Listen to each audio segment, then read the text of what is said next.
tenemos al doctor Jorge Mota, especialista en medicina interna, cardiología y salud pública, ex director del Instituto Conmemorativo Gorgas y ex secretario de Senacid. También está con nosotros el doctor Bruno Hammerlash, neumólogo, especialista en asmas, alergias y enfermedades respiratorias.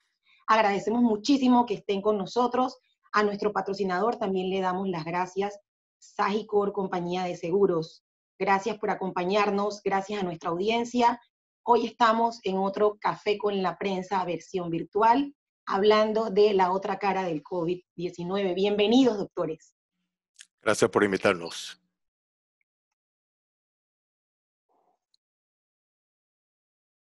Doctor Mota, quisiera empezar con usted este conversatorio. Bueno, ¿Nos escucha? buenos días, Yolanda, y buenos días a todas las personas que se han unido a este café. Como insinuaste, ya tenemos, bueno, cuidado que más de 100 días, 5 meses de sufrir en el mundo y en Panamá de los efectos de esta pandemia del coronavirus, y que esto ha sido el problema sanitario más grande que hemos visto en el mundo desde la pandemia de H1N1 de 1918. Probablemente en el mundo tenemos miles de estos coronavirus. 4 de ellos son responsables de muchos de los resfriados comunes que sufrimos todos los años. 3 de ellos han producido epidemias asociadas a enfermedades respiratorias severas. En el 2002 conocimos por primera vez el síndrome respiratorio severo conocido como SARS, y este mató como a 700, 800 personas en el mundo.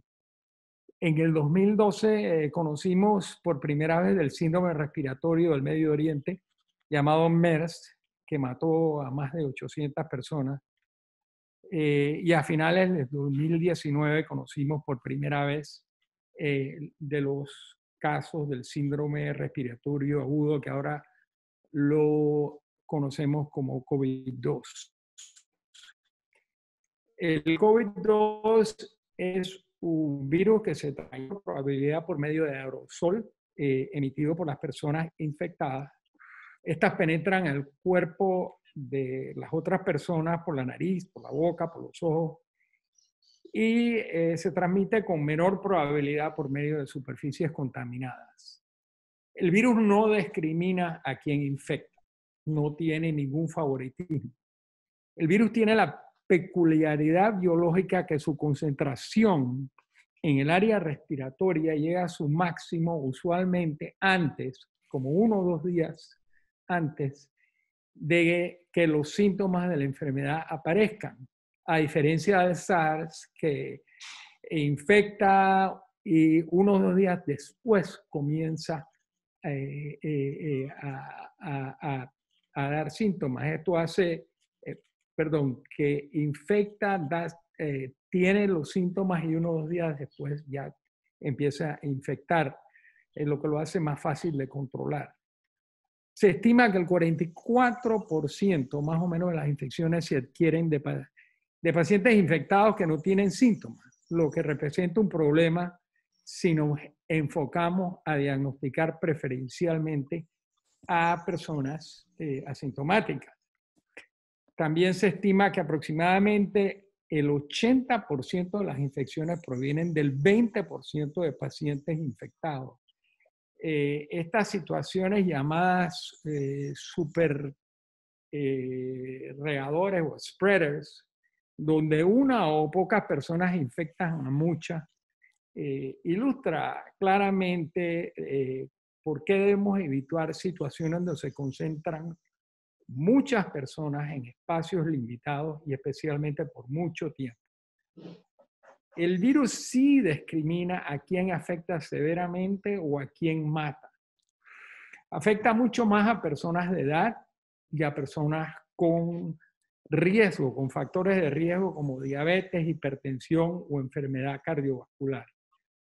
Estas características están fuertemente asociadas con mayores complicaciones y mortalidad, como lo demuestran los datos de Nueva York, donde menos del 10% de las muertes ocurrieron en personas menores de 60 años sin factores de riesgo. Los hombres también tienden a sufrir más complicaciones que las mujeres. Aproximadamente el 20% de los pacientes con COVID desarrollan síntomas severos y aproximadamente el 5% requieren de cuidados intensivos. Cerca de la mitad de estos pacientes que están en intensivo y requieren ventilación mecánica, fallecen. La tasa y aquí tenemos que distinguir las palabras, de letalidad varían entre países por múltiples razones. La letalidad del virus se calcula o la calculamos dividiendo el número de muertes dividido por el número de casos que hemos encontrado positivos, con pruebas. En Panamá, el índice de letalidad es aproximadamente el 2.5%. Es interesante ver que un país como Bélgica ha tenido un índice de letalidad mayor del 10%. La tasa de mortalidad es diferente y es mucho más difícil de calcular, porque aquí tenemos que dividir el número de muertos durante un periodo de tiempo por todos los casos infectados, bien sea asintomáticos o sintomáticos, todos los casos que ocurren en una población. En los Estados Unidos se ha calculado que esta tasa pudiera ser menor que el 1%. El COVID produce no solo enfermedad pulmonar, sino también se asocia a enfermedades de otros sistemas, que se manifiestan por trombosis y a cambios de la actividad del sistema inmune, caracterizado por elevados niveles de sustancias inflamatorias. Esta mañana, el sitio de la Universidad de Johns Hopkins, que sigue las estadísticas mundiales de COVID, reportó un total de casos diagnosticados en el mundo de 8.192.000 casos y un total de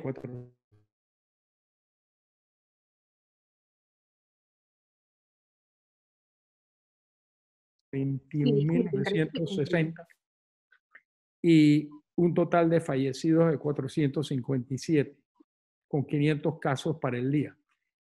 El país ha enfrentado esta pandemia ordenando una cuarentena severa y con recomendaciones de distanciamiento social, el uso de máscaras y medidas de limpieza, higiene personal.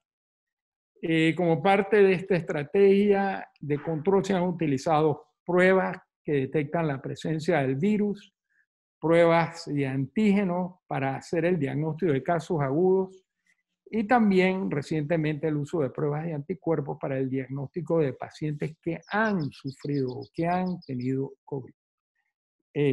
Se ha intentado el aislamiento de casos infectados con diferentes niveles de efectividad y también la identificación de sus contactos. Tenemos que llamar a la atención de los miles de médicos, enfermeras y técnicos que han trabajado incansablemente, muchas veces exponiendo su vida para tratar de controlar esta pandemia. Después de haber visto un control inicial de la curva exponencial de casos al comienzo de la pandemia y un aplanamiento de la curva de casos, se ha notado un aumento de casos desde el 26 de mayo. Y si pudieran poner la gráfica de casos para ver lo que he dicho. Y hasta muy recientemente, el número de casos no amenazaba a rebasar nuestra capacidad de camas hospitalarias y camas de intensivo, pero con este último aumento ha surgido la preocupación de que este desborde pudiera ocurrir. Aquí vemos cómo la curva empezó aproximadamente como el 26 de mayo a aumentar. Y claro, no está manejada en promedios de 7 días, por eso tiene tantos picos y valles. Pero vemos que ha habido entonces un cambio de este aplanamiento que hubo y de este control inicial de la parte, de la primera parte de la pandemia. Bueno, creo que en este punto ya debo de parar y que el doctor Hammarskjöld haga los comentarios que va a hacer. Creo que se va a hablar sobre diagnósticos y tratamiento. Muchas gracias. Gracias a usted. Gracias, Jorge.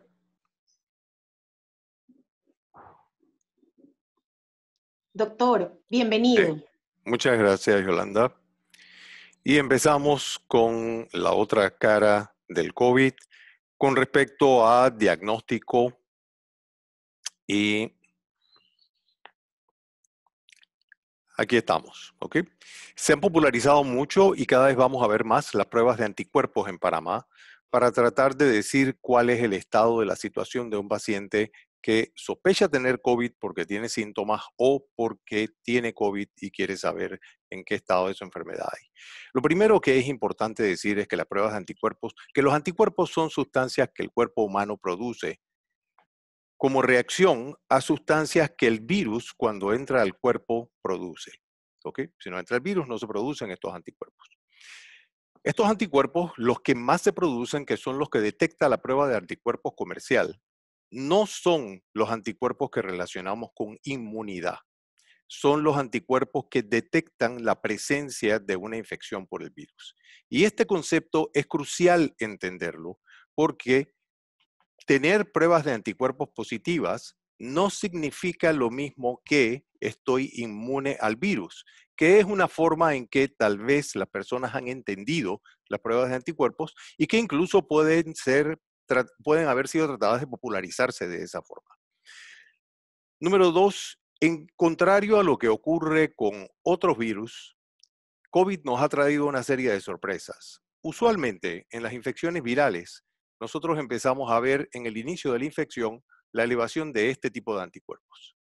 Y una vez que la infección ya pasa a su fase convaleciente, entonces se elevan los otros anticuerpos que son los IgG, que dicen exactamente eso. Ok, ya pasaste la fase aguda, ya te estás recuperando de la infección. ¿Qué pasa? No importa cuál de ellos nosotros midamos, yo voy a pasar a una gráfica en la que hay muchas rayas, pero les voy a explicar esto muy fácilmente. Bien, miren cuando empieza a hacerse positiva la prueba del hisopado, la prueba en la que ponemos un hisopo a través de la nariz y tratamos de medir por biología molecular, no anticuerpos, cuando empieza a hacerse positiva la prueba. La prueba empieza a hacerse positiva cuando vemos esta línea celeste que está aquí, que corresponde a una semana antes de la aparición de los síntomas. Es decir que ese es uno de los problemas grandes con COVID. Yo todavía no sé que tengo infección, no tengo absolutamente ningún síntoma y ya el virus está conmigo. Durante todo este tiempo, yo puedo transmitir el virus a cualquier persona porque estoy en lo que llamamos el periodo presintomático. Algunas personas nunca desarrollan síntomas y entonces mantienen el virus con ellos y no se les hace ninguna prueba porque no saben que tienen COVID. Así que aquí no se elevan los anticuerpos en la parte presintomática. ¿Cuándo se empiezan a elevar los anticuerpos? Cuando yo empiezo a tener síntomas, no. La particularidad de este virus es que, uno, los anticuerpos se elevan tardíamente, es decir, se empiezan a elevar alrededor del día 9 o 10 de infección, que es donde están estas rayas punteadas. Y número 2, que todos los anticuerpos que el cuerpo humano produce en contra de la infección viral se producen al mismo tiempo. Así que no nos sirve esta previa prueba en la que nosotros usábamos IgM cuando estás en la infección aguda, IgG cuando estás en la infección crónica, que todos nos aprendimos. Esto no funciona con COVID. ¿Ok? ¿Qué otra cosa pasa con estos anticuerpos? Que cuando se elevan, no representan inmunidad, representan el reconocimiento de infección.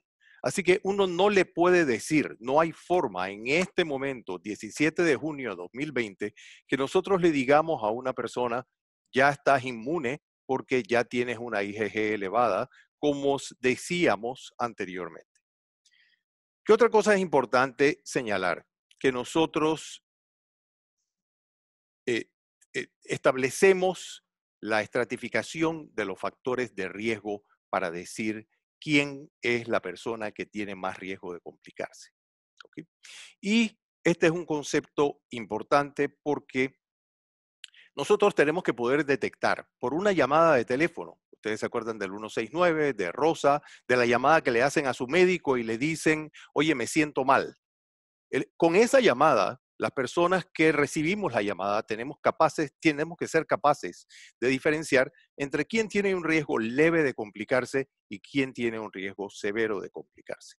Porque el momento en que empieza, por ejemplo, la dificultad para respirar, hasta que ya una persona no puede respirar, si está en el grupo de riesgo severo, puede ser de solamente 2.5 días. Así que hay preguntas cruciales que tienen que hacerse en el momento en que entrevistamos a las personas y dependen de en qué categoría de riesgo yo estoy. Y aquí están las personas que están en riesgo elevado. Como bien dijo Jorge, todos conocemos que las personas de 65 años que tienen algún tipo de disminución del sistema de defensa, una persona con cáncer o que usa algún tipo de medicamentos, que son diabéticos, que son hipertensos, están en un grupo de riesgo aumentado. Pero ¿quiénes más están en un grupo de riesgo aumentado? Y esto es una información bastante reciente. Esto se publicó en los websites ya de los Institutos Nacionales de Salud en los Estados Unidos y en los websites de los Centros para Control de Enfermedades en Atlanta. ¿Quién más está en riesgo elevado? Está en riesgo elevado las personas que son muy obesas. Está en riesgo elevado las personas que tienen cualquier enfermedad a la que COVID afecta especialmente a ese órgano en forma crónica. El cerebro, el hígado, los riñones, los pulmones, el corazón. ¿Y quiénes más están en riesgo elevado? Las personas que fuman. Y esto es algo a lo que no se le ha dado gran relevancia y yo voy a explicar brevemente por qué sí la tiene. Aquí tenemos para estratificar quién está en riesgo moderado. Las personas que están entre 20 y 64 años, que no tienen ninguna de las condiciones que los colocarían en riesgo severo. Es decir, que el riesgo sí se mueve de acuerdo a las condiciones que yo tenga. Yo puedo tener riesgo moderado porque tengo 23 años, pero si yo fumo, entonces ya no tengo riesgo moderado, sino que tengo riesgo severo. Así que a pesar de mi edad, ciertos factores predisponentes me mueven y aumentan la posibilidad de riesgo. Y miren quién más tiene un riesgo elevado. Las personas menores de 20 años, con cualquier enfermedad previa, aunque no esté en la lista de riesgo severo, también pasan a riesgo moderado y esto se traduce en que aumenta la posibilidad de mortalidad. Las probabilidades de muerte y de complicaciones son mayores. Pero este grupo es el más interesante de todos en cuanto a tabaquismo. Este es el pelado de 15 años que fuma cigarrillos electrónicos o fuma juca o va y se fuma el arguile cuando se va al restaurante. Este pelado que tiene 15 años y que fuma y que nunca ha estado enfermo de nada y que lo único que le pasó fue que cuando jugaba con patineta se fracturó un antebrazo y lo curaron y además de eso no tiene nada, este pelado no tiene riesgo leve, él está en riesgo moderado y la mortalidad cambia significativamente o la probabilidad de complicación cambia significativamente entre riesgo severo, riesgo moderado y riesgo leve. Bien, por último, ¿cuáles son los 5 mandamientos de COVID? ¿Cuál es el mensaje que yo quiero transmitir? Que la gente recuerde, aparte de los anticuerpos, de la importancia de dar la data al médico para que él pueda tomar en cuenta la estratificación de riesgo y saber quién tiene de sus pacientes que lo están llamando mayor probabilidad de complicarse. Es recordar los 5 mandamientos de COVID. Y todos estamos cansados de oír en todo tipo de noticias y en todas las propagandas del MINSA y en las noticias internacionales que hay que mantener la distancia, que hay que lavarse las manos y usar gel de alcohol, que no hay que tocarse los ojos, nariz y boca, que hay que usar una mascarilla facial y protegerse los ojos también. Pero la clave de esto es que ninguna de las anteriores reemplaza a las demás. Así que yo no estoy suficientemente seguro si me puse una mascarilla, me puse mis anteojos y me fui a un lugar en el que hay poca circulación de aire y el ambiente está cerrado. No estoy suficientemente seguro si me metí en una fiesta en la que en un espacio cerrado hay un conglomerado de personas. Ni siquiera lo estoy si entro a un conglomerado de personas que está en la calle a pesar de que hay ventilación. Así que el concepto para recordar es que ninguna de las anteriores reemplaza a las demás. Y esto es básicamente. Sí, agradecemos a nuestra audiencia y también a las preguntas que nos han hecho llegar por la vía directa del Zoom y desde ayer algunas que también nos remitieron a nuestro correo electrónico. Doctor Mota, usted habló del comportamiento de la enfermedad y también habló de las medidas que ha tomado el país para contener el brote. ¿Qué ha pasado o qué pasó en Panamá? ¿Por qué la curva empieza a subir a finales de mayo cuando todavía estábamos en cuarentena? Bueno, es una situación bastante compleja y que tiene probablemente múltiples motivos. Y aquí lo que voy a hacer es que me voy a remitir a los comentarios de una de las personas que están en el comité técnico y básicamente coincido con sus ideas. Y primero fue, bueno, no voy a poner primero y segundo o tercero, pero entre las causas, la subóptima trazabilidad comunitaria,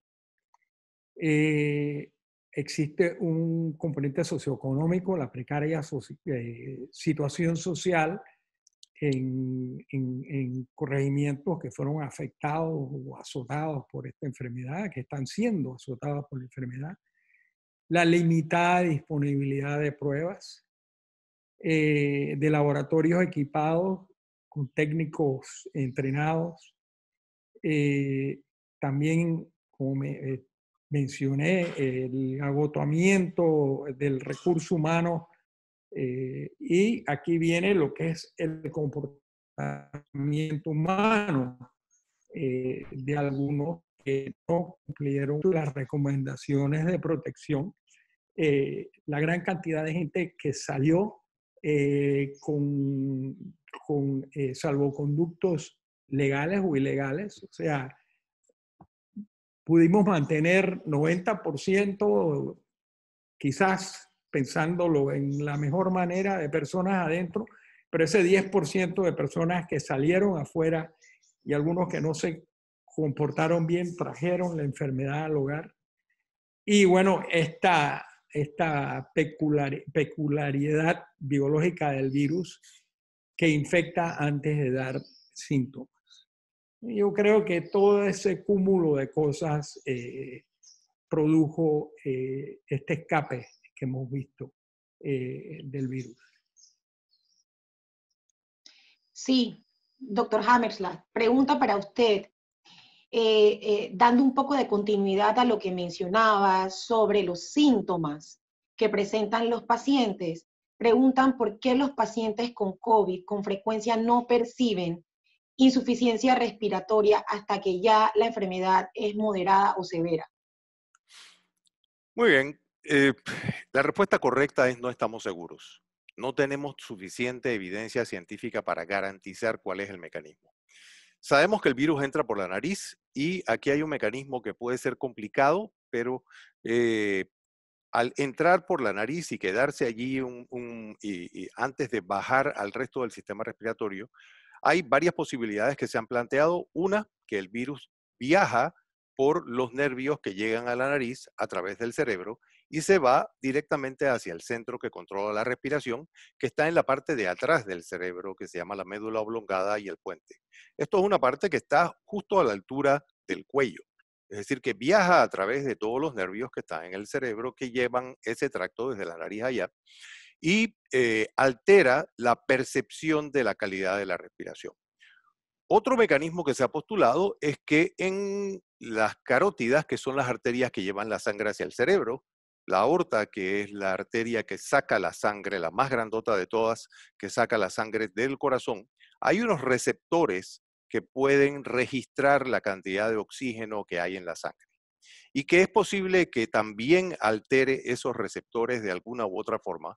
Así que el oxígeno puede bajar, pero no hay un mensaje que manda los receptores estos hacia el cerebro diciendo, oye, tienes el oxígeno muy bajo, tienes que empezar a respirar más fuerte, más rápido.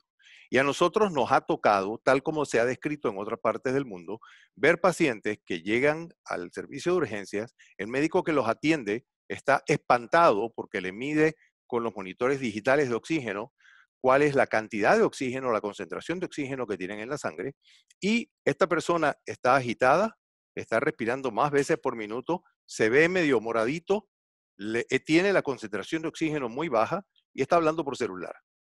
Y no se está dando cuenta de lo que le está pasando. Así que parte grande del problema es que la gente no percibe lo mal que está y por eso muchos de ellos llegan al hospital muy tarde. Doctor Mota, dicen que si una pregunta de la audiencia es, ¿cuál es el porcentaje de contagio en la etapa presintomática? Si han podido medir ese índice de contagio en esa etapa.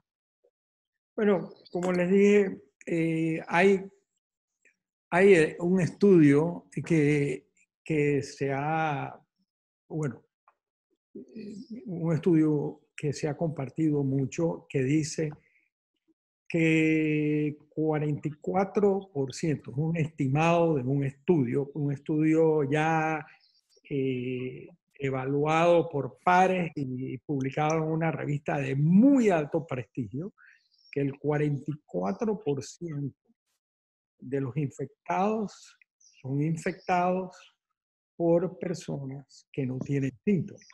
Esa ventana hacia atrás de el paciente infectado que no tiene síntomas y que tiene una gran cantidad de virus respiratorio en la parte superior de la vía respiratoria y que lo va regando cuando habla o muy duro o tose, es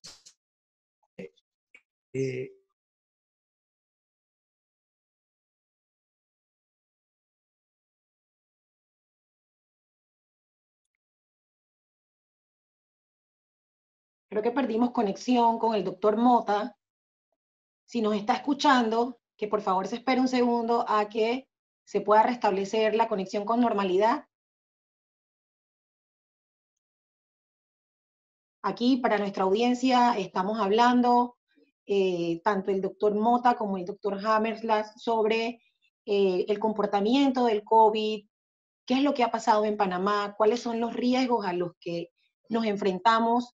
Más adelante también vamos a estar hablando sobre los desafíos a los que se enfrenta el sistema de salud pública. El doctor Mota todavía no lo tengo conmigo. Doctor Bruno. Sí, yo puedo seguir si quieres mientras tanto la idea de lo que estaba expresando Jorge. Sí, sería genial, por favor. Perfecto.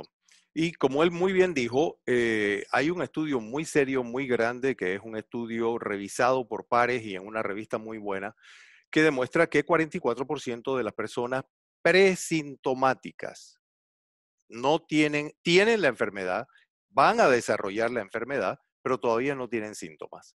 44% de esas personas ya son capaces de transmitir el virus, ¿ok? O que 44% de las infecciones vienen de allí.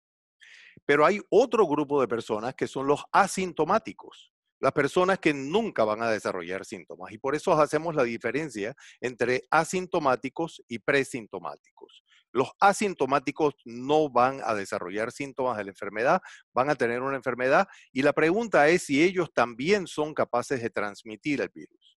Y esa información no la tenemos con seguridad. Hay un estudio de Singapur que representa solamente 157 pacientes que fueron detectados a través de una prueba de PCR, de la prueba molecular, es decir, que es la prueba más confiable y la que se debe utilizar para diagnóstico, que sugería que 6.4% de los asintomáticos van a transmitir la enfermedad. ¿Qué pasa también? Que muchas personas minimizan sus síntomas y dicen, no, a mí me parece, yo tenía un poquito de escalofríos y un poquito de dolor de cabeza y como que estaba muy cansado y me acosté, pero ya al día siguiente me sentía bien. Y no le dan importancia. Y 6 días después, esa persona, o 5 días después, empieza ya con muchos más síntomas. Así que los síntomas no necesariamente siguen una secuencia de eventos, pueden ser intermitentes. Así que por eso es que tenemos que estar pendientes de estos pacientes y las personas tienen que estar conscientes que en ese momento la única prueba que puede hacer el diagnóstico es la prueba molecular en la que les pasan el hisopo.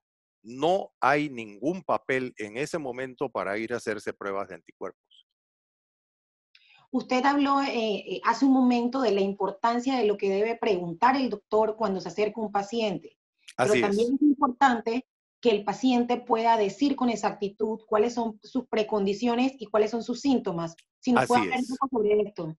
Por supuesto, y esto es crucial, la relación de la información médico-paciente es no perder el tiempo en decir cosas que no son relevantes. Por ejemplo, mire, yo me caí hace como 3 semanas y yo no sé si eso estará relacionado con lo que me está pasando ahora, porque fíjese que a veces cuando yo me caigo y empieza esa historia que distrae la atención de alguien que puede no ser experto en recibir historias o que tiene una computadora programada para que si la persona menciona ciertas palabras, entonces ponga clics y le diga a usted hay que hacerle una prueba. Entonces, ¿en qué se debe concentrar el paciente que llama y que tiene la inquietud de poder estar enfermo? Tengo tantos años, tengo tal y tal y tal condición previa. Hace 5 días tuve fiebre. Hace 4 días empecé con un poquito de tos y hace 2 días yo tengo la impresión de que cuando camino un poquito me está faltando el aire. A mí a veces me ha pasado eso, pero esta vez ya esto fue una secuencia. Fue corta, fue concisa, nos dio la información que necesitamos y los médicos, por supuesto, debemos tener la habilidad para concentrarnos en eso, recordando que COVID es una enfermedad que afecta primariamente los pulmones.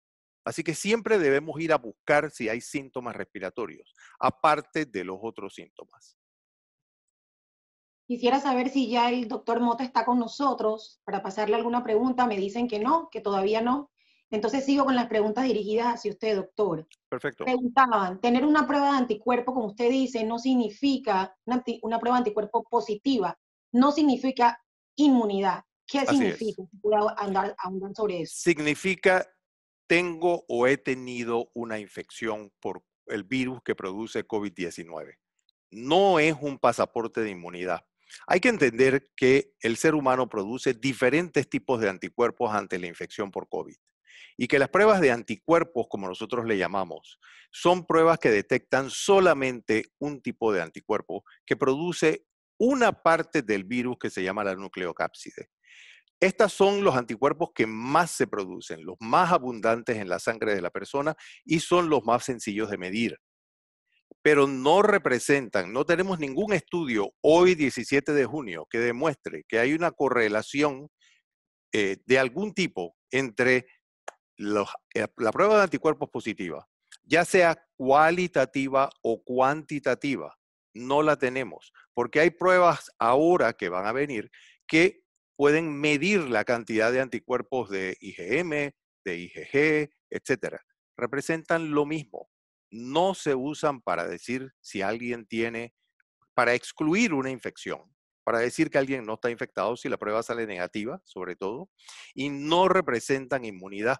Así que hay varios artículos, uno seminal en Nature el 21 de mayo, que es una revista científica de mucho prestigio y muy seria, que habla acerca de los pasaportes de inmunidad y cita 10 razones por las cuales no deben utilizarse.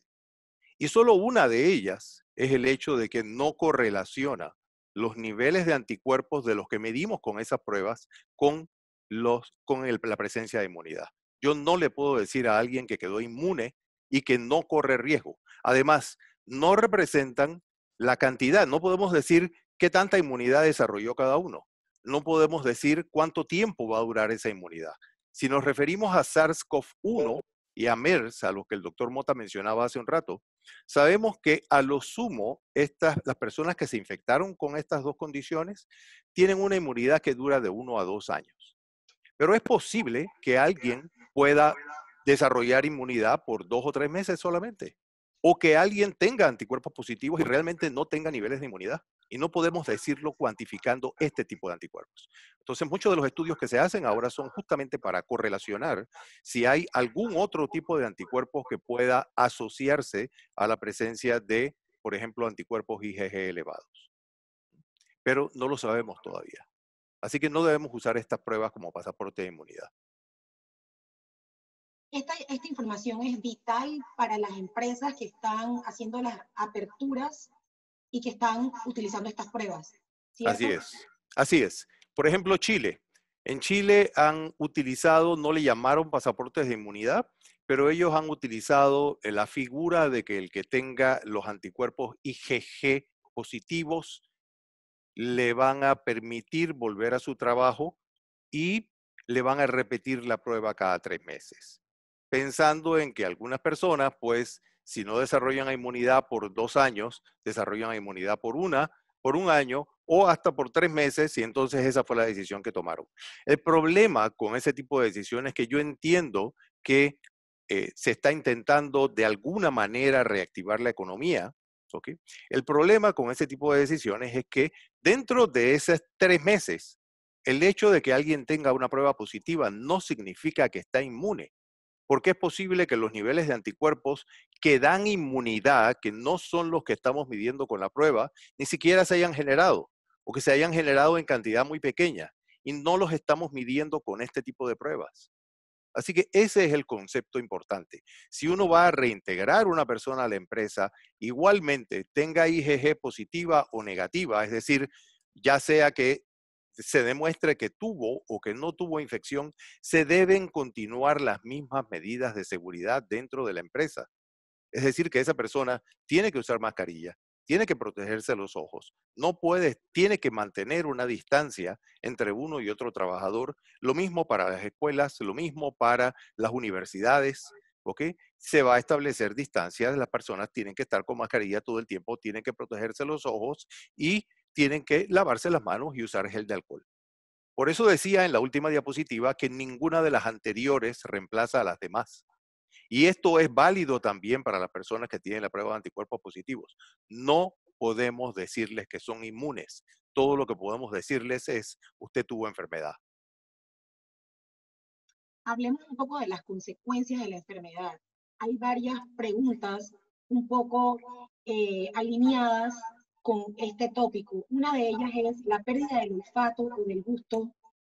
¿Regresan estos sentidos una vez ya el paciente se ha recuperado? Y si nos puede hablar un poco de las consecuencias con las que deben vivir los pacientes.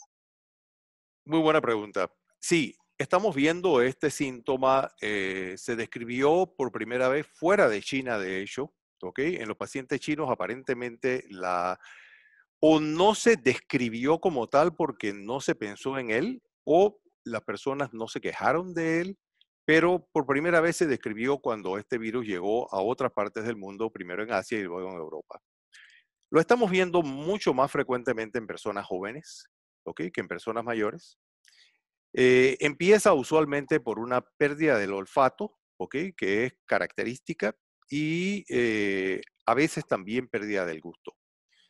La mayor parte de las personas que lo desarrollan lo van a recuperar. Y pensamos que lo van a recuperar por completo usualmente en el lapso de los 2 o 3 primeros meses. Hay personas que lo recuperan a las 3 semanas, pero la mayor parte lo van a recuperar. Sí hay casos de reportados de personas que lo han recuperado parcialmente o que todavía no los han recuperado. Pero lo que hemos visto con otros virus es que algunos de los síntomas demoran hasta 6 meses, por ejemplo, en recuperarse. Por ejemplo, el virus de la mononucleosis. Hay gente que se queja de esta fatiga persistente todavía 4 o 5 meses después de haber tenido la infección. Así que no sabemos todavía si estas personas que no lo recuperaron precozmente lo van a recuperar del todo o parcialmente en algún momento. Hacen preguntas mucho de la cotidianidad, de cómo manejarse en este entorno tan difícil e incierto. Y preguntan en el caso de las mujeres si todavía se tiene, si todavía se cree, porque han habido posiciones que originalmente se han descartado y otras que se han sumado al comportamiento de la enfermedad y también al que debemos tener todos.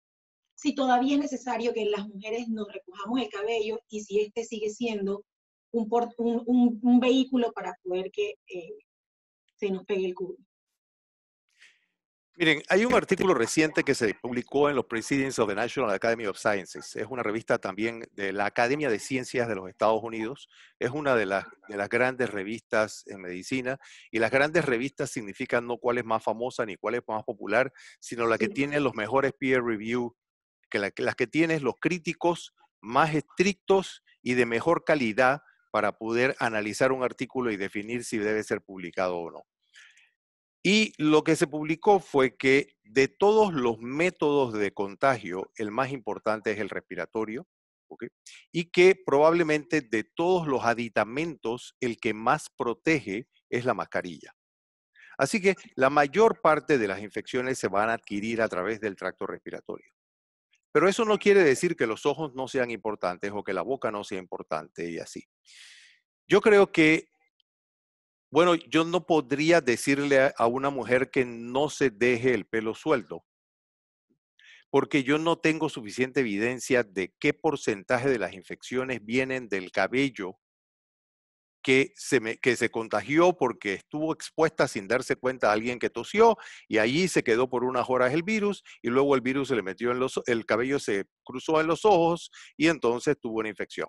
¿Eso es posible? Sí, es posible. ¿Es probable? Probablemente con un muy bajo porcentaje de probabilidades. Doctor, ¿qué determina que los asintomáticos no tengan síntomas?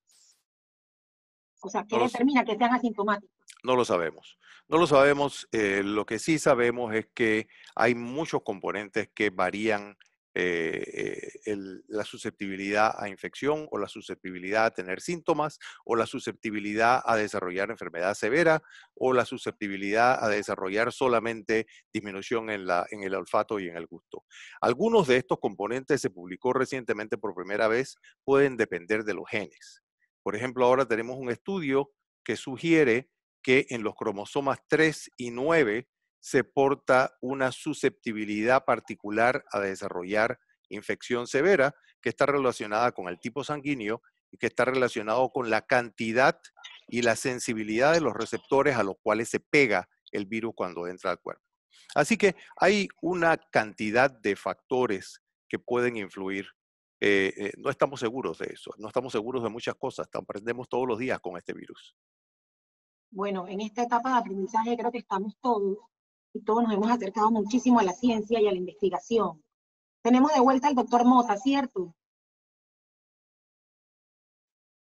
Me dicen que ya está de vuelta. No lo escuchamos, doctor Mota. Si nos escucha, por favor active el micrófono.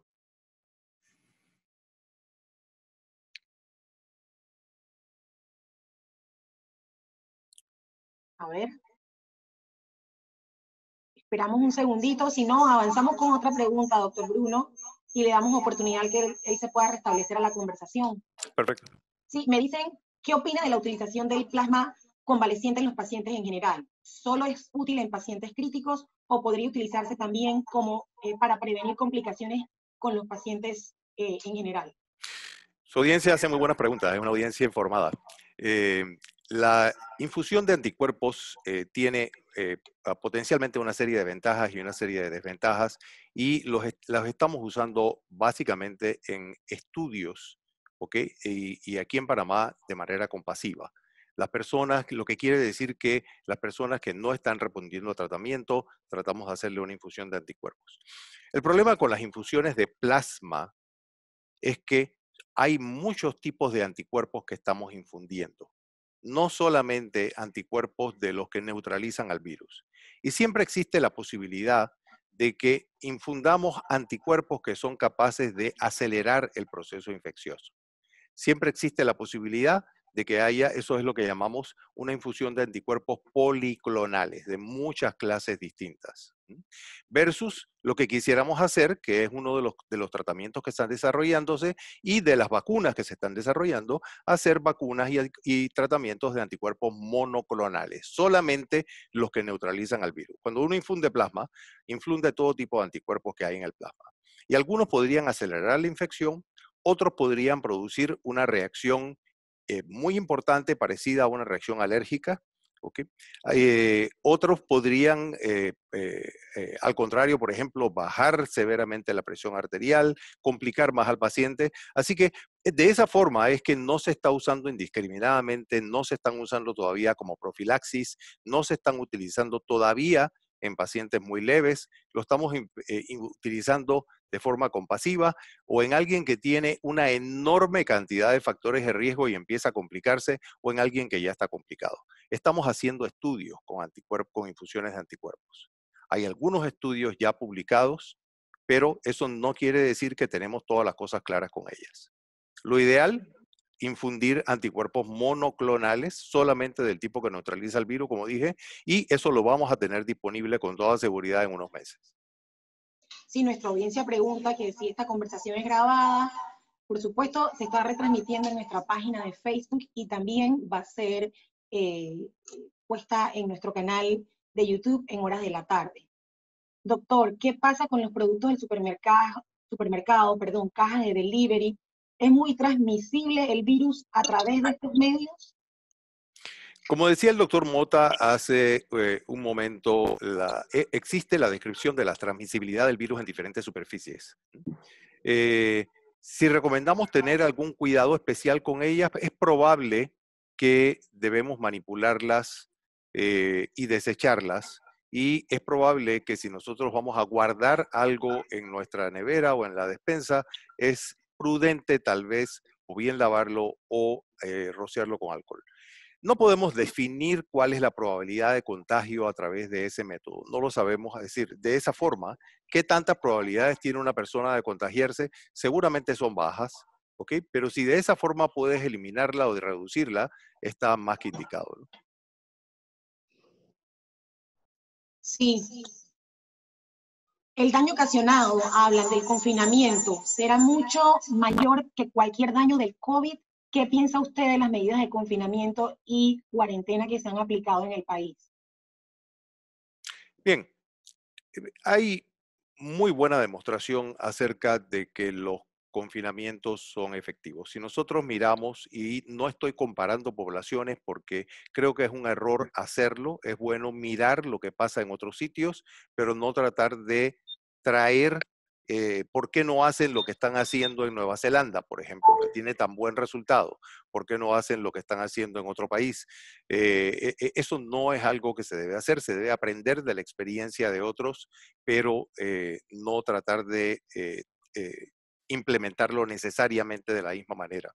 Los confinamientos han demostrado ser efectivos. El grado de confinamiento va a depender de muchas cosas. Y una de las cosas es, por ejemplo, qué posibilidades, si yo tengo una población que tiene 4% de desempleo y menos de 10% de informalidad, yo puedo decirle a esa población que probablemente es una población educada con un nivel socioeconómico elevado, que por favor se queden en casa y esas personas van a poder hacerlo por un lado y probablemente van a obedecerlo sin hacer un confinamiento estricto. Cuando saco mi técnica, entonces, y la publico, digo, yo no tuve que hacer una ley para confinar a las personas obedecieron. Pero si yo tengo otra población en la que tengo 45% de empleo informal y que las personas trabajan hoy para comer mañana, decirles que tienen que confinarse significa que yo debo resolverles el problema. Tengo que protegerlos y tengo que resolverles el problema de que lo que les voy a dar, que son 80, 100, 120 dólares al mes, no representa, si acaso, la tercera parte de lo que les cuesta la canasta básica. Así que para poder decirle a alguien que está infectado, que tiene que confinarse y que tiene que aislarse y que me dé el nombre de sus contactos, a quien también voy a aislar, yo tengo que garantizarle a esas personas que yo los voy a proteger. Y tengo que garantizarles que de alguna forma esa persona no va a tener que salir forzado porque tiene un hijo con hambre que está llorando. Así que los confinamientos son efectivos, la forma ideal de hacerlos, hay varios estudios, varios al respecto, probablemente es sectorizarlos por las áreas en las que hay mayores brotes.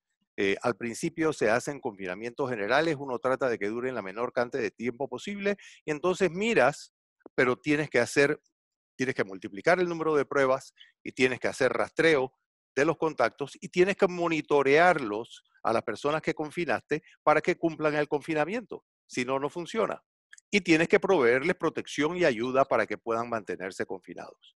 Entonces, para poder pasar a los sectores, con lo que llamábamos el sector 2, el sector 3 de confinamiento, tienes que tener el sector anterior perfectamente controlado. Lo que no puedes hacer es pasar de uno al otro y luego del otro pasas porque te vas acelerando y tienes que retroceder.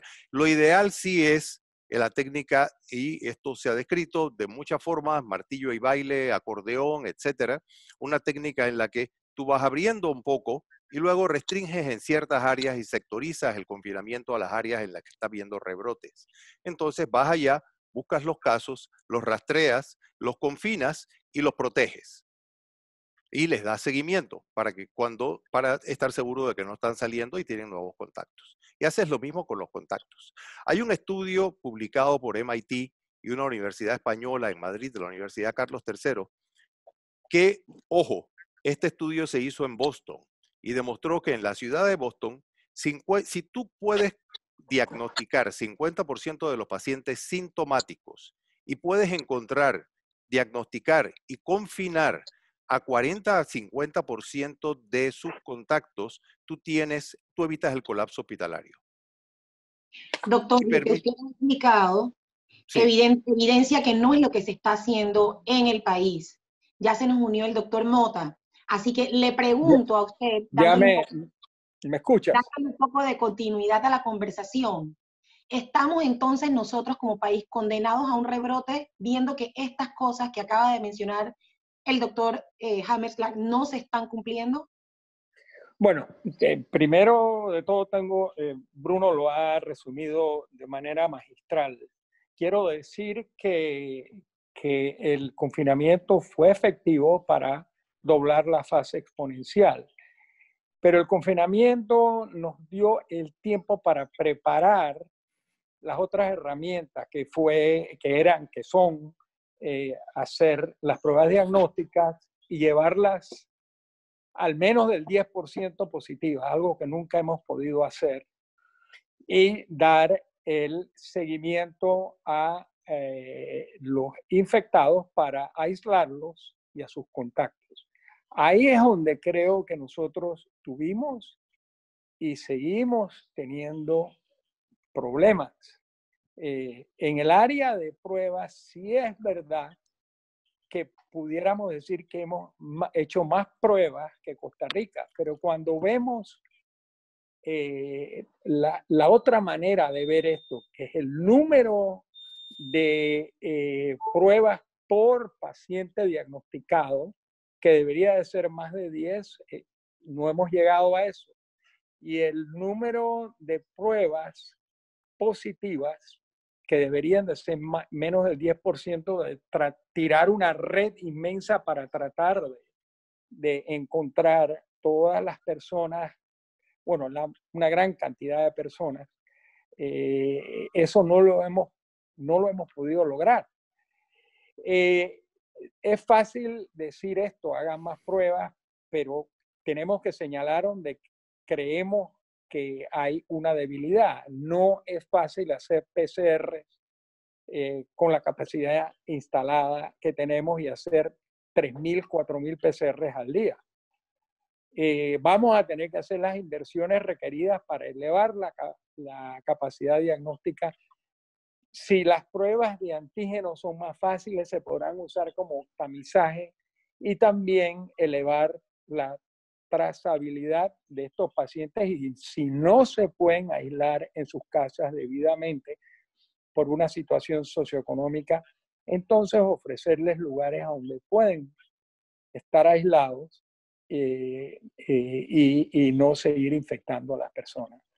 Es trágico ver cómo el problema socioeconómico influye. Y eso lo hemos visto en países como el Ecuador, como en Perú, donde la gente ha tenido, y en Panamá, tiene que salir a ganarse la vida. Y no respetan la cuarentena y al final de cuentas se vuelve una coladera. Doctor, de esto va a depender lo que constantemente escuchamos, que es la reapertura de los bloques económicos. Basado en su experiencia, en lo que ha comentado y lo que se necesita a nivel de sistema de salud, ¿qué recomiendan para la apertura del tercer bloque? Preguntan, ¿para cuándo se podría ver esto? Bueno, lo que ocurre es que la gente piensa esto en términos de calendario y nadie puede hablar en términos de calendario con un virus que se comporta de esta manera, de que infecta desde posiciones asintomáticas, por decir así, y con un sistema de salud que tiene sus debilidades, las debilidades diagnósticas, las debilidades de dar trazabilidad a estos pacientes. Esto es una decisión que yo siempre he dicho que es una falacia que esto sea mutuamente exclusivo. Se tendrá que buscar el balance de cómo la salud pública va a preservar la vida de la gente, pero también cómo las otras disciplinas, las otras ideas van a preservar cómo nos ganamos la vida. Aquí están las dos cosas. Preservar la vida y preservar cómo nos ganamos la vida. Y no hay respuesta calendaria ni respuesta específica en esto. Esperemos que esta curva que ustedes han visto que ha subido tanto empiece a bajar y que podamos controlar más los casos y para que tengamos una situación donde, y aquí yo pongo la analogía de un potrero. Tú quemas el potrero de manera controlada y de esa manera no haces daño. Y el daño que estoy hablando sería el rebosamiento de hospitales y nos permites una llamarada, que eso es lo que no queremos que ocurra, para que empiecen a ocurrir situaciones como pacientes que entran al hospital y no pueden ser atendidos. Eso es lo que estamos logrando, prolongar el asunto hasta que ocurran dos cosas, porque el virus va a seguir circulando, el virus no se va. Que tengamos inmunidad de rebaño, que eso va a ocurrir dentro de 2 años, 3 años, si esto sigue a ese nivel, o que podamos tener una vacuna que cubre al 70% de la población. En el medio de todo esto, lo que vamos a hacer es tratar de limitar la transmisión del virus. Bien sea con cuarentenas específicas en áreas que están muy calientes,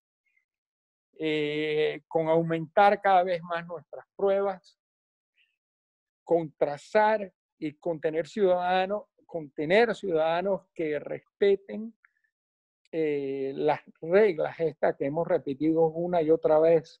No se ocurran las concentraciones, aglomeraciones de personas, que usen sus máscaras, que traten de no estar por mucho tiempo en espacios reducidos con mucha gente. Y así vamos a vivir, hasta que se den las dos cosas que te dije, o que tengamos una inmunidad de rebaño que va a demorar mucho tiempo, o que tengamos una vacuna quizás en el 2021.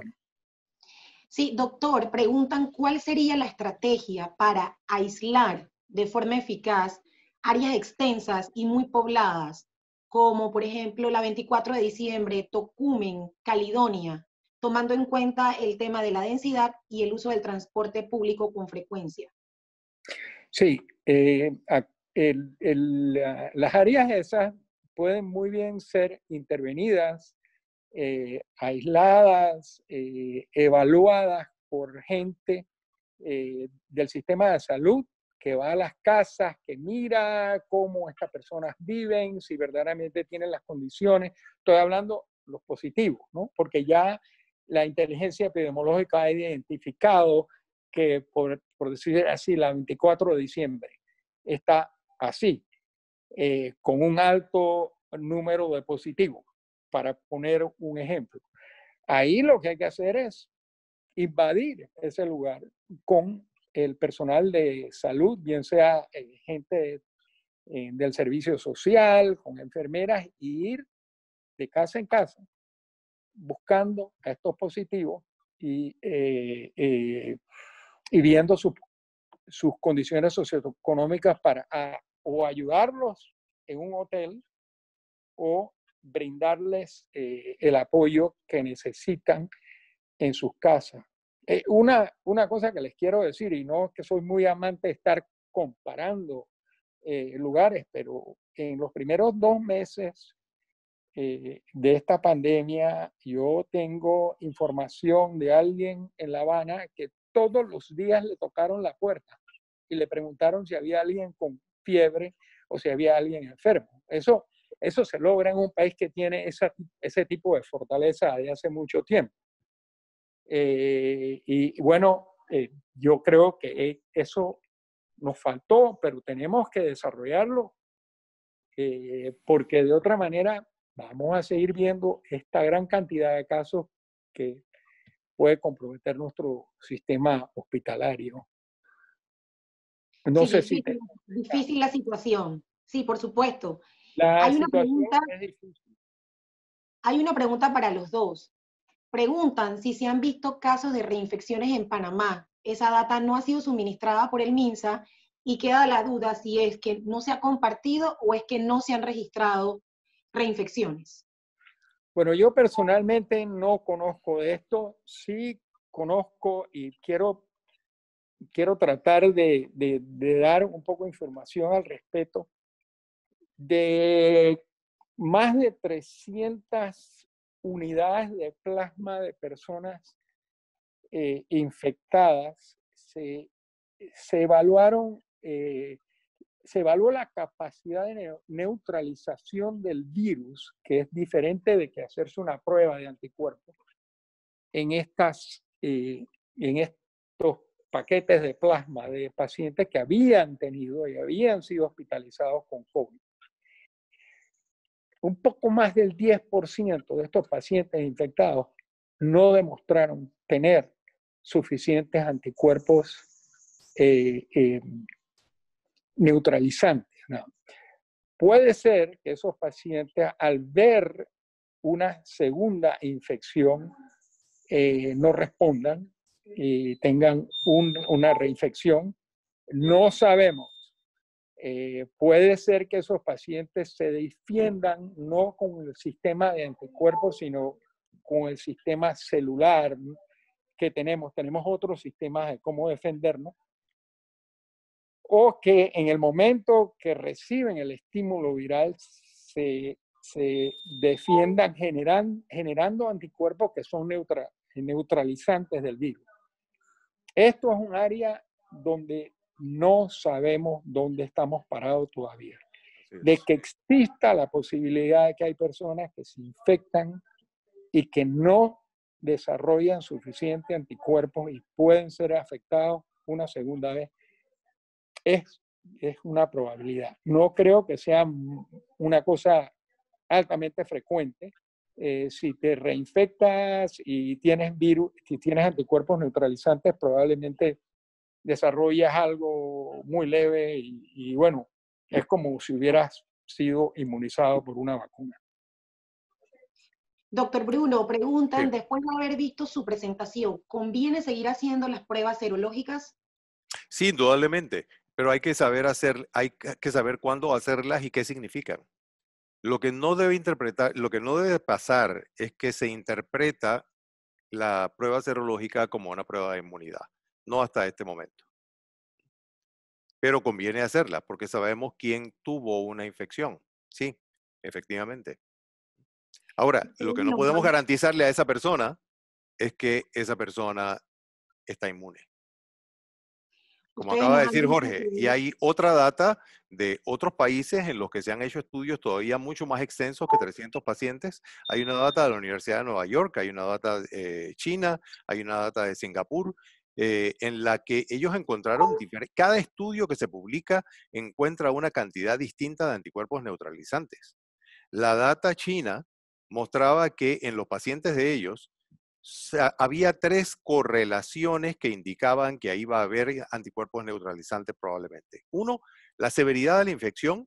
2, la edad de las personas. Se presentaban mucho más frecuentemente en personas mayores que en personas jóvenes, aunque ambos hubieran tenido una enfermedad igualmente severa. 3, las personas a quienes les había subido mucho los marcadores de inflamación. Y 4, las personas a quienes les habían bajado mucho la cantidad de linfocitos.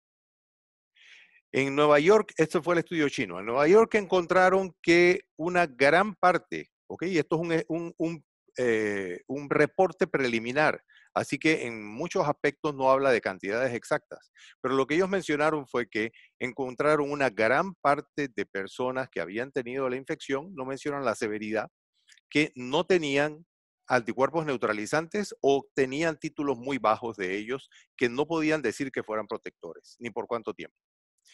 Y que encontraron otro tipo de anticuerpos que ellos sí relacionaron con la capacidad para evitar la infección o erradicar al virus. Así que esto está cambiando todos los días. Y así como nosotros estamos hablando hoy, y lo que dijo Jorge es completamente cierto, mañana puede salir un artículo que dice, ah, mira, este es el artículo más grande alguna vez, aquí tenemos todas las razas, tenemos todas las edades, tenemos todos los sexos, tenemos toda la información suficientemente estandarizada y este es el resultado. ¿Okay? Y puede ser distinto a los números que estamos manejando hoy. frente a esa misma situación cambiante que usted de forma excelente retrata, y también considerando el comentario que hizo el doctor Mota sobre de no hablar de calendarios, porque esto muestra una dinámica un poco impredecible en muchos de los casos. Una de las preguntas que hemos recibido por varias personas que están dentro de nuestra audiencia es si es realista tener una vacuna de aquí a diciembre y más o menos los tiempos que ustedes podrían estimar que se cuente con una vacuna para el COVID-19. Sí. Bueno, Bruno, ¿ya sí. quieres? Bueno, miren, quiero decirles que en junio 15 habían 125 esfuerzos de vacuna, de las cuales 2 ya estaban en lo que se llama fase 3, que hay, ya se reclutan más de 1,000 pacientes y 8 en fase 2 y 8 en fase 1. De que podamos tener un prototipo de vacuna pronto, yo sí creo que va a ser posible. Aquí el problema va a ser, número 1, comprobar de que esta vacuna es efectiva protegiendo a la gente. 2, que sea una vacuna segura, que eso ha sido siempre la gran preocupación, dado lo que ocurrió con la vacuna del sol. Y siempre puede ocurrir cosas con estas vacunas que se tienen que evaluar tristemente en tiempo. Y claro, como estamos en la situación que estamos, nos hemos saltado muchas de las barreras que se imponen para tener esto.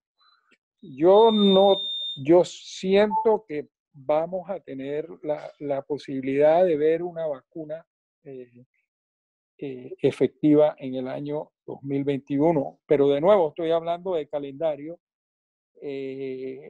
pero creo que la presión, por decir así, de tener algo que nos libere, que no nos deje en esta situación de esperar que se queme el potrero lentamente y que tengamos inmunidad de rebaño, va a ser tal que va a haber algunas vacunas temprano en el 21. Y para nosotros los panameños probablemente sí. Si sale a finales de este año, probablemente a nosotros nos toque en el 21. Aquí hay algo que quiero, no sé si vale la pena mencionar. Aquí hay una situación de lo que es cómo serán estas vacunas distribuidas. ¿Serán un bien público?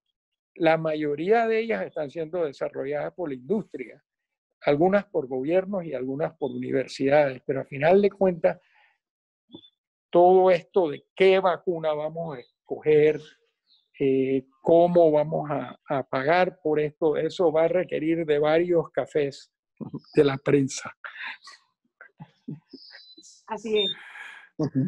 No sé si el doctor Bruno quisiera agregar alguna otra cosa que me pareció que estaba interesado en responder.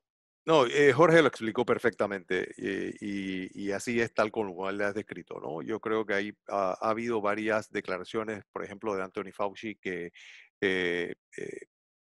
han explicado que probablemente va a haber 2 vacunas antes de fin de año, pero las preocupaciones que tiene Jorge las comparto 100%. Lo primero que tenemos que hacer con una vacuna es demostrar la seguridad y luego demostrar la efectividad. Hay un estudio de 30.000 pacientes que se está corriendo con una vacuna que es de NIH y una casa comercial, y hay otra que la ventaja de la gente de Oxford, la Universidad de Oxford, es que ellos ya habían trabajado con vacunas contra SARS y contra MERS, y lo dejaron al pie cuando las infecciones disminuyeron mucho o pararon, pero pudieron retomar la investigación y por eso están muy adelantados y probablemente también van a sacar una vacuna antes de fin de año. ¿Qué tan efectivas van a ser? No lo sabemos. Es posible que terminemos teniendo que ponernos más de una vacuna porque una de ellas o las primeras no resultaron tan efectivas o que tengamos que esperar. Sí, pero también es posible lo que decía Jorge. Al principio, el cálculo de Anthony Fauci es que vamos a tener tal vez 1 millón de vacunas de las que va a producir NIH antes de diciembre y que tal vez para enero o febrero tengan 2 millones producidas. ¿Qué significa esto? ¿Cuántas personas hay en el mundo? ¿Cuántos hay en los Estados Unidos? Los primeros países favorecidos con estas vacunas probablemente van a ser los que lo producen. Así que, como decía Jorge muy bien, aquí no, es muy improbable que vamos a ver una vacuna antes de 2021 en algún momento y no sabemos cuándo. Doctores, aquí tenemos que abordar un tema del cual me advierten que es una noticia casi que un breaking news. Me dice uno de nuestros participantes, acabamos de ver una noticia que indica del Imperial College of London, que excluye a Panamá sobre estudios del COVID porque la data no es confiable. ¿Esto es cierto? ¿Por qué no sería la data confiable en Panamá? No sé si están en conocimiento sobre esto. No estoy en conocimiento, es algo que probablemente surgió hoy. El único asterisco que yo he visto en la recolección de datos a nivel internacional de lo que tenemos en Panamá es cómo reportamos el número de pruebas. Algunos países reportan pruebas hechas diagnósticas, por decir así, pruebas nuevas diagnósticas. Panamá no describe el número de pruebas porque puede ser la 4ª prueba que tú le haces a una persona que ya está infectada y que reduciría algo el número de nuevas pruebas, pero verdaderamente no he visto hasta anoche, no había visto ningún cuestionamiento y he visto todos los datos puestos. Como ven, la curva que les enseñó hoy está actualizada a el día de ayer y eso proviene del CDC europeo, que tiene una relación con la Universidad de Oxford. No sé nada sobre dudas del Imperial College de nuestros datos. De igual manera, la correlación de datos del CDC europeo y de Hopkins y de la OMS, cuando uno ve el número de datos hasta anoche, era bastante cercana. Entonces son 3 grupos que miran a datos. No son exactos, pero están bastante cercanos. Así que me sorprende mucho esa noticia y tendría que ver de qué se trata, qué es lo que están cuestionando. Hay una pregunta que tiene un componente humano y emocional. ¿Cuál sería el efecto de la cuarentena tan fuerte que hemos vivido para la población en este campo, el campo emocional y mental? Bueno, esto lo he visto descrito en múltiples, por decir así, en reportajes de otros países. Definitivamente de todo puede ocurrir, desde depresión, desde violencia y especialmente situaciones depresivas cuando a uno ve que uno no puede traer el sustento a la casa, ¿no? Y esto se hace peor y peor con las cuarentenas tan prolongadas. Yo creo que el MIS hizo bien en empezar la cuarentena tan severa con la cual empezó, pero estas cosas relacionadas a la parte sociológica, no sé cuánto ellos evaluaron lo que podía resistir personas que pueden resistir esto. Digamos, los que describía Bruno, que tienen una cantidad, estoy hablando de los que tienen la capacidad económica. Los que no tienen la capacidad económica salen por necesidades y rompen la cuarentena, pero aquellos que sí se quedaron 2 meses y medio encerrados, definitivamente ha sido bastante difícil. Todos creo que reconocemos esto y que no se puede aguantar esto por meses y meses, por lo que he descrito. Doctor Bruno, usted habló al inicio de su presentación sobre factores de riesgo. Preguntan si las personas que padecemos de rinitis, alergias, también podemos entrar dentro de un cuadro de mayor riesgo. No tenemos ninguna evidencia de que la rinitis alérgica sea un factor de riesgo que nos colocaría en riesgo severo. Eh, eh, los factores de riesgo han sido bien analizados y aparte de los que se han hecho más populares como la hipertensión, la obesidad, la diabetes, eh, las afecciones crónicas de algunos órganos, la rinitis alérgica no está considerada dentro de ellos. No sabemos, en realidad, no hay suficiente data respecto a haber analizado qué pasó con las personas con rinitis alérgica en relación al resto de la población que no tenía síntomas y si eso les infundió algún porcentaje pequeño de mayor susceptibilidad a desarrollar, por ejemplo, la falta de olfato o la falta de gusto, o no tuvo absolutamente ninguna influencia. Necesitamos estudios mucho más grandes, pero para riesgos severos no están considerados. Sí, yo quisiera que, doctor, cuénteme. Sí, es que no estuve presente cuando Bruno habló de factores de riesgo y quería nada más decir que sí se sabe que el virus no solo afecta las células pulmonares, sino ahora sabemos que afecta la cobertura interna de las arterias, que le decimos la íntima. Y claro, personas con factores de riesgo y con edad tienden a tener más daño de sus arterias adquiridas por el tiempo y los factores de riesgo, y al virus invadir arterias que ya están enfermas versus arterias que están totalmente limpias, la probabilidad de desarrollar trombosis in situ o fenómenos inflamatorios amplificados tremendamente, que producen estos casos severos que mueren, es mucho más probable. O sea que ya esa anormalidad vascular la estamos entendiendo mucho mejor que antes. Doctores, yo quisiera que ambos, quisiera que que cerráramos este conversatorio diciéndonos un poco desde su perspectiva qué nos espera en los próximos meses a los panameños.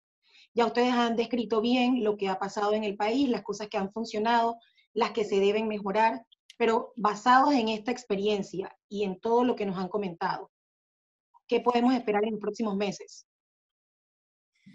Bueno, yo creo que estas pandemias han ilustrado a muchos de nuestros países y a Panamá las debilidades de nuestras sociedades, bien sea de gobernanza, debilidades sanitarias, económicas y sociales. Esos quiebres han sido puestos de nuevo a la luz pública. Estamos en una tormenta y los botes donde nos encontramos no son iguales. A lo que quiero decir que tenemos que ponerle mucha atención a la pobreza y al hacinamiento y al hambre que esto puede producir. Y a la ignorancia que ha facilitado más víctimas de este virus. Para darle una analogía, creo que esto nos agarró como a un grupo de personas que se le empezó, como dije, en un artículo, a conformar un cuerpo de bomberos cuando la casa se estaba quemando, se empezó a quemar la casa y deberíamos de haber tenido un buen cuerpo de bomberos antes del fuego.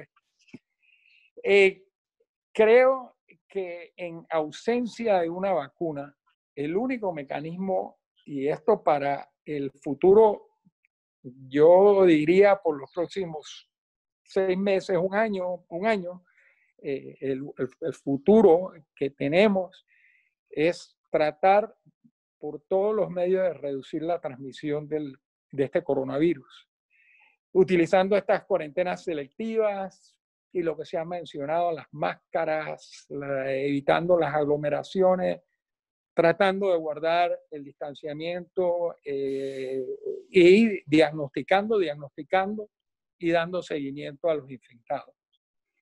En un escenario sin vacunas, lo que nos espera es que este virus seguirá esparciéndose por el mundo, idealmente de una manera controlada, no con estas explosiones o llamaradas que pueden comprometer nuestro sistema de salud. Tenemos que lograr repartir el número de casos en tiempo para mantener nuestras capacidades médicas. Nos esperan días difíciles y a mí lo que me preocupa mucho es que hablamos, y es muy importante, de la gente que está en intensivo y de la gente que está en respiradores, en ventiladores, pero yo también pienso en todos los pequeños negocios que están intubados y en intensivo y que vamos a ver si van a poder sobrevivir a esto, porque ya tenemos no solo un virus biológico, sino un virus económico que está azotando a la sociedad, y eso me preocupa. Nos esperan tiempos difíciles donde vamos a necesitar mucho liderazgo y mucha transparencia. El éxito de una sociedad es cuando la sociedad respeta y tiene confianza en sus líderes. Y de igual manera, donde los líderes respetan y tienen confianza en las personas que ellos dirigen.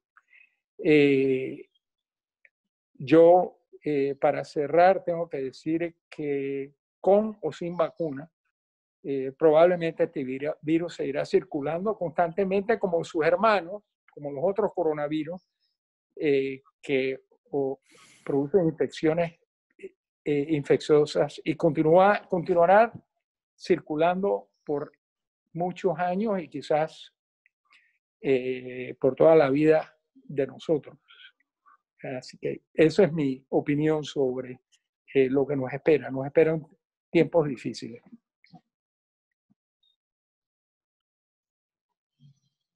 Muy bien. Doctor, Sí. Sí, yo estoy completamente de acuerdo con Jorge. Esto no es solamente una pandemia sanitaria, es una pandemia social, es una pandemia económica y afecta conjuntamente a todos los estratos de la sociedad. Eh, y esto nos fuerza a tener que ser humildes y realistas y reconocer aciertos, errores y, de ser necesario, poder enmendar las estrategias que estamos haciendo sobre la marcha. Hay que tomar en cuenta que antes de la crítica y de la culpa, que no hay expertos en el mundo en coronavirus, no hace, en COVID-19. Es decir, no hace una diferencia si yo he visto 20, 30 o 200 pacientes, eso no me convirtió en experto. Yo tengo experiencia manejándolos, pero no soy experto en esta enfermedad. Y así mismo pasa con la gente que tiene que manejar las estadísticas, tiene que manejar la forma en que la sociedad se reintegra y etcétera. Pero por eso es importante mantener la capacidad de enmendar las estrategias en todo momento. Estrategias económicas, estrategias sanitarias, etcétera. Y yo quiero aprovechar para decir que me siento profundamente orgulloso y que apoyo 100% a todo el equipo heroico de investigación que se ha formado aquí en Panamá a través de los últimos años. Jorge es director del CENACIT, fue director del Instituto Conmemorativo Gorgas. Yo creo que si no hubiéramos tenido Indicasat, si no hubiéramos tenido Instituto Gorgas y si no hubiéramos tenido eh, el CENACIT, no existiríamos en este momento. Es decir, la cantidad de muertes habría sido extraordinaria. Si no hubiéramos tenido un equipo de salud, de médicos, de enfermeras, de aseadores, de farmacólogos, etcétera, que hubiera sido suficientemente competente y competitivo, esto hubiera sido realmente un desastre de proporciones mayúsculas en comparación a lo que ha sido hasta ahora. Yo no quiero demeritar en lo absoluto el dolor de todas las personas que tienen por haber perdido a un ser querido. Todos somos igualmente importantes, pero esto habría sido exponencialmente mayor sin ellos. Y la deuda que tiene el gobierno con todas estas personas es invertir en investigación científica. Y es la única forma en que vamos a poder eventualmente afrontar las próximas pandemias que van a venir y que probablemente van a venir cada vez con más frecuencia y que debemos estar preparados para manejarlas. Nosotros debemos apoyar a la gente que está manejando la pandemia, ¿ok? Y ellos deben recordar que tienen todo el derecho de enmendar situaciones. Por otra parte, hay otra deuda que es una deuda acumulada que todos los gobiernos tienen, que es una deuda atrasada con el sistema de salud pública panameño, que es un sistema de dos frentes en lugar de tener uno solo. Si nosotros no tuviéramos un sistema de dos frentes en los que se gasta demasiado y se aprovecha muy poco, hubiéramos tenido la capacidad de tener una mucho mejor atención comunitaria, de poder tener una mucha mejor atención primaria a la hora que, como dijo Jorge, llegó la pandemia. Así que aquí hay una deuda atrasada de todos los gobiernos y que debería empezar a pagar, y entendemos perfectamente que hay un costo político detrás, pero esto el pueblo lo necesita. Esa es la deuda atrasada con el pueblo panameño. La paralización de la ciudad hospitalaria. Podríamos mencionar muchas cosas que hoy tal vez hubiera sido un colchón para las camas de intensivo, para las camas de hospitalización, y no lo tenemos. Igual, la repercusión de tanto económica como psicológica y psiquiatra del confinamiento. Los confinamientos tenemos que tratar de hacerlos lo más cortos posible y para eso se necesita que todos cooperemos. Que las personas que se sienten inmunes porque creen que tienen 16, 18, 20, 24 años, no salgan a la calle, no solo porque no van a infectar a sus mayores, sino porque además van a hacer que la situación se colapse por completo y que los negocios se colapsen porque la necesidad de confinamiento va a ser mucho mayor. Es que el peligro no es solo que vas a enfermar a tu papá o a tu abuelo. El peligro de que tú salgas es que vas a ocupar una cama tal vez porque te complicaste o vas a ocupar facilidades y eso va a influir en que los confinamientos no se puedan reducir y va a influir en que el negocio de tu papá y de tus tíos y de tus hermanos no pueda funcionar porque le van a alargar el tiempo de apertura. Así que tenemos que tener una conciencia social y tenemos que tener conciencia social con ese 45% de personas que tiene que salir a la calle a comer, porque de otra forma no puede hacerlo, para proveerles protección y proveerles medios de cómo salir. Así que quiero terminar diciendo que me siento profundamente orgulloso del equipo de salud, del equipo que está manejando la pandemia, del equipo de investigación. Yo creo que lo único que necesitamos es aplaudirlos y darnos cuenta de que necesitamos invertir más en esto y que si pensamos en cuál va a ser la medida para manejar los próximos meses, desde ahora debemos empezar a invertir más en ciencia, a educar a la gente mejor en ciencia, porque eso es lo que va a hacer que los negocios se puedan reactivar mucho más rápido, que los negocios sean más polifacéticos y se puedan adaptar a situaciones más fácilmente, y la conducta social de nosotros es imperativa, no importa cuál sea nuestro riesgo individual, para poder disminuir el tiempo de confinamiento. Las reflexiones de ambos, por supuesto, han cerrado el círculo de esta conversación de una forma magistral, como lo advertía al inicio. Agradecemos a nuestro patrocinador, Sagicor, agradecemos a ustedes por haber compartido su conocimiento científico como voces calificadas en esta materia. Muchísimas gracias a nuestra audiencia también por haber estado con nosotros. Les recordamos a todos que esto va a estar en el canal de YouTube de La Prensa para quienes quieran ver la transmisión. Nos quedamos con su mensaje que esto no es transitorio, se necesita el fortalecimiento del sistema de salud público, estrategias claras en materia económica y una responsabilidad compartida. Muchísimas gracias. Hasta pronto.